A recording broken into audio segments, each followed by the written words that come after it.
Mi postulación al cargo se motiva, en primer lugar, en la constatación empírica que he podido hacer en el ejercicio de mi profesión de abogado respecto de la situación actual que vive la infancia chilena. Lo primero que se puede señalar al respecto es que nuestro Estado ha transitado desde una forma de gobierno bajo el régimen militar hasta el día de hoy, donde ya tenemos aproximadamente 30 años de gobiernos elegidos de forma democrática. Sin embargo, somos de la opinión que durante ese tránsito se generaron acciones de justicia transicional que estuvieron destinadas a restituir derechos que, por una cuestión obvia, habían sido restringidos, limitados o conculcados bajo el régimen anterior. Sin embargo, en estos 30 años, el tema infancia no ha sido una prioridad dentro de esas acciones de justicia transicional. Por tanto, sostenemos que a la fecha los niños viven una situación más o menos similar a la que vivían en esa época, con algunas, obviamente, diferencias de carácter menor. Creemos que, por el contrario, en vez de mejorar la situación producto de la forma de gobierno que ha tenido nuestro Estado, su situación incluso podría tender a considerarse que se ha perjudicado más gravemente. El ejemplo legislativo que podemos dar para fundamentar esto dice relación con, primero, la ley, ¿cierto?, de subvenciones de los colaboradores del Sename y, paralelamente, la ley de tribunales de familia. Ambas dos las cuales han tendido a profundizar la brecha de la garantía de los derechos que la Convención de los Derechos del Niño reconoce a la infancia. Desde esta perspectiva, lo primero que cabe señalar en esta situación es que la gran razón de que esto se mantenga hasta el día de hoy en estas condiciones no es tanto responsabilidad del Estado, puesto que el propio convenio de los derechos del niño tiene ciertos defectos que han sido discutidos arduamente por la doctrina internacional. Me refiero prioritariamente al paradigma del interés superior del niño. Está regulado en el artículo 3º, inciso 2 de la Convención, y sin embargo, la forma en que lo regula es plantearlo como una noción genérica y abstracta. Por tanto, su aplicación a casos concretos, ya sea la necesidad de un Estado en la formulación de políticas públicas en materia legislativa y asimismo en materia de generar procedimientos tendientes a la protección de los derechos del niño y las sentencias que se dictan en virtud de este principio, pueden, producto de esta naturaleza genérica y abstracta de esta noción jurídica, caer en la justificación legal de cualquier tipo de enfoque que se quiera dar respecto de cómo resolver la problemática infantil. Y en ello, obviamente, hay un alto riesgo de que esa decisión vaya preñada de ideología y que se imponga dicha ideología por sobre las necesidades o derechos de ese niño o población infantil en cuestión. Es por eso que la doctrina internacional en otros países ha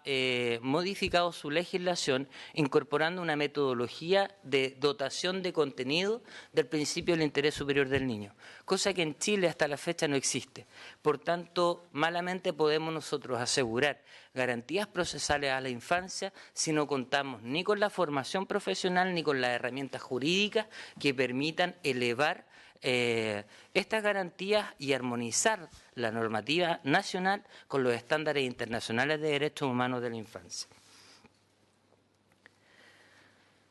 Es así como estimamos que en la actualidad malamente se puede afirmar que la infancia chilena pueda gozar de un Estado de Derecho pleno. Y esto nos lleva a concluir que uno de los primeros y grandes desafíos que enfrentará el defensor de la niñez será dar cara a una situación de retraso jurídico de más de 30 años de evolución para enfrentar la altísima demanda que creemos se podría producir una vez que se genere esta institucionalidad. Ya tenemos un ejemplo en la historia jurídica de nuestro país cuando se generó la Ley de Tribunales de Familia. Recordemos que fue proyectada para un determinado número de atenciones, sin embargo en un año se cuadruplicó el número de atenciones requeridas. Eso coincidió con la creación de la Ley de Matrimonio Civil, que dio la posibilidad de un divorcio, y hasta la fecha hemos visto cómo esta institución ha tenido que ir haciendo soluciones en la práctica para enfrentar la altísima demanda que debe solventar. Por tanto, consideramos que es bastante ingenuo pensar que un defensor de los derechos del niño, una vez que sea designado, no cuente con un plan de contingencia para enfrentar esta situación coyuntural que por vez primera en Chile se va a producir, toda vez que hasta la fecha las personas que se dicen haber sido víctimas de violación de derechos humanos por la forma en que ha procedido tanto los procedimientos judiciales como nuestro sistema de protección infantil estatal, acudirán seguramente con multiplicidad de necesidades que van a tener que ser satisfechas, y desde esa perspectiva la propuesta que este profesional quiere hacer al respecto es, si bien es cierto, reconociendo que la propia ley ha en su diseño inhibido al defensor de tomar una participación activa en causas judiciales, ha dejado sobreviviendo la facultad de actuar como intermediador. También en auxilio de esa facultad está la posibilidad de recibir solicitudes o denuncias, y también está la posibilidad de requerir información a los organismos, ¿cierto?, que trabajen en la promoción, defensa o protección de los derechos del niño, lo que incluye obviamente a los gestores del sistema de protección infantil. Por tanto, sumando esas facultades, creemos que una modalidad absolutamente eficiente para enfrentar esta crisis sería que actúe como un agente resolutor de conflictos, diseñando procedimientos que permitan dar más espacio al propio niño afectado por este tipo de procedimientos para expresar su opinión, sus deseos, sus necesidades, escuchar también a las familias que hasta la fecha no han tenido facilidad de acceso a la justicia, y escuchar a los propios organismos colaboradores para consensuar una solución pacífica, amistosa, y que se inspire en la doctrina, ¿cierto?, de la protección integral de la infancia. En estos casos esperamos, ¿cierto?, que es probable que se produzca un nódulo crítico en determinados casos particulares. Las estadísticas indican que en los últimos 4 años, 7 años, ha crecido 4 veces el número de niños migrantes institucionalizados. Por otra parte, también sabemos, ¿cierto?, de que en algunas situaciones de casos de familias mapuches que están involucradas en su lucha política, estos niños, los hijos de esas familias, terminan en instituciones de la red. Por tanto, creemos que esas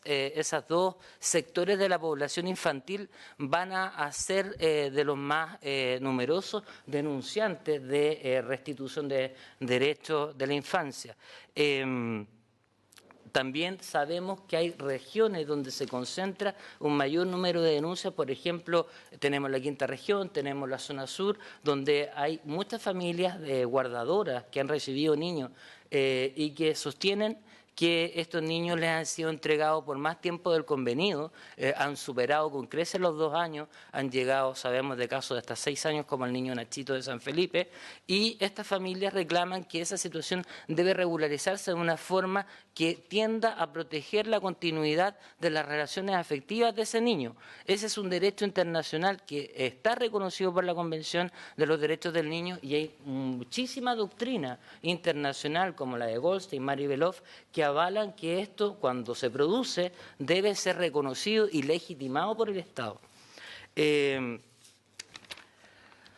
Sostenemos que para gestionar esta labor será necesario diseñar una herramienta informática que permita recibir estas denuncias, procesarlas en base a distintos tipos de categorías dentro de las cuales se debe considerar su urgencia, gravedad y concentración territorial. Y dentro de los tres departamentos que la ley exige como mínimo al defensor implementar está el Departamento de Protección. Por tanto, este departamento podrá ser comisionado para ir atacando en forma prioritaria ciertas zonas a través de estos procedimientos y tratar, ¿cierto?, de resolver la conflictividad. Un criterio que también me parece sumamente relevante en esta situación es que dentro de las priorizaciones consideremos también los hogares que tienen mayor tasa de hacinamiento, como otro de los factores que permita seleccionar, porque como se comprenderá, a dar abasto a todas las denuncias en forma correlativa no será posible.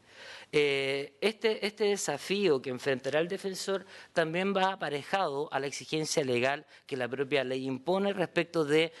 los estatutos que tienen que estar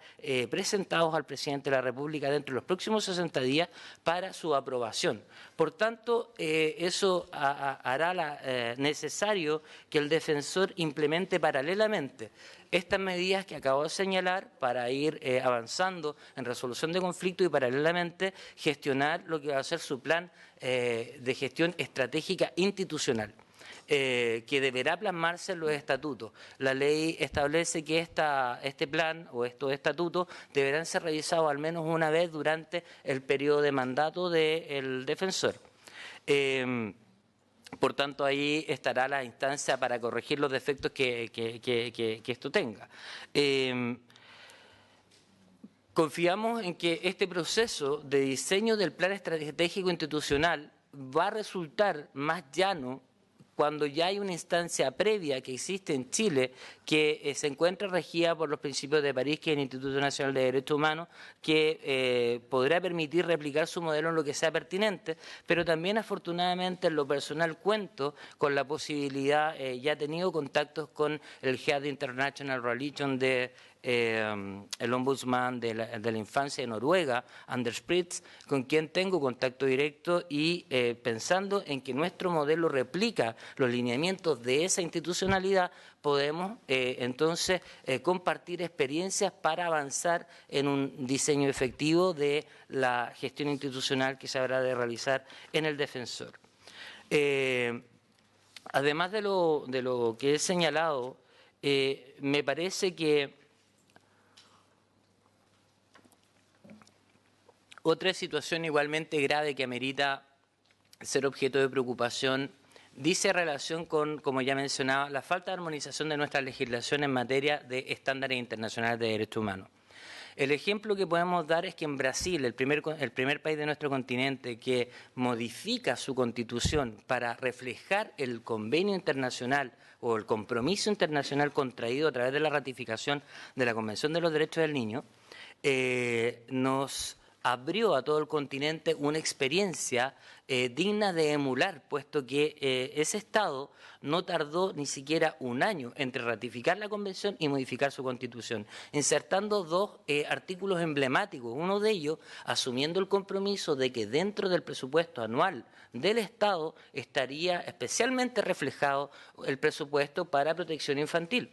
Cosa que en las observaciones a los informes cuarto y quinto del Estado chileno ante el Comité de Derechos del Niño de las Naciones Unidas, hasta el día de hoy se nos reclama, puesto que nuestro Estado ha tenido serias dificultades para asignar recursos a las políticas, ¿cierto?, de protección de la infancia. Siendo así, nuestra experiencia nos indica que mientras no sea posible modificar la Constitución, anexando el artículo 19, un artículo que permita reflejar una síntesis de los derechos del niño de la Convención y darles a estos las garantías constitucionales que sí tienen los demás derechos humanos del artículo 19, que generalmente se aplican preferentemente para adultos y no para niños, puesto que muchas veces los recursos de protección presentados por materias de infancia suelen ser rechazados. Mientras eso no ocurra, el recurso más a corto plazo es modificar la ley de tribunales de familia. Desde esa perspectiva, decía yo al principio de mi exposición que el interés superior del niño es una noción sumamente cuestionada. La forma de resolver esto en materia de modificación legal es adicionando al artículo 16 de la Ley de Tribunales de Familia lo que se llama la metodología de dotación de contenido. Cuando decimos que el interés superior del niño debe ser nuestro principio rector, nosotros debemos tener entonces una lógica que nos permita determinar cómo se cumple eso en el caso particular. La doctrina internacional ha dicho, tomando en consideración 4 variables: las necesidades del niño, la situación actual del niño, la situación posible del niño y las probabilidades de que los resultados esperados se produzcan. ¿Qué significa esto? Analizar qué opciones tiene el operador del derecho y esas opciones, qué resultados producirían y qué probabilidades de que esos resultados se alcancen. Con ese análisis lógico complejo para el cual la formación del derecho actual en Chile no nos habilita, si nosotros insertamos esa norma y desarrollamos capacitaciones eficientes para aplicar el derecho,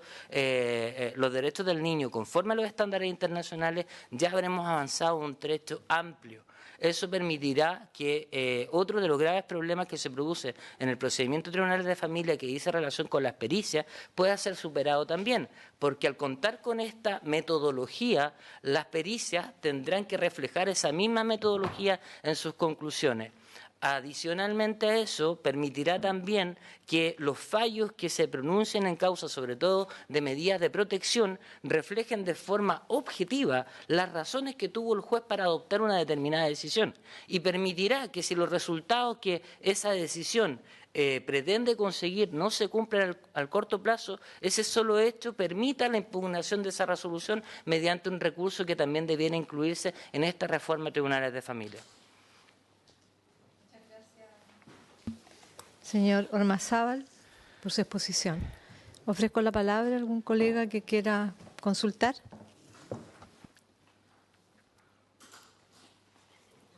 Muy bien. Agradecemos mucho su exposición ante la comisión. No hay preguntas. No hay preguntas. Bueno. Fue muy completa su exposición. Muchas gracias. Les agradezco el tiempo.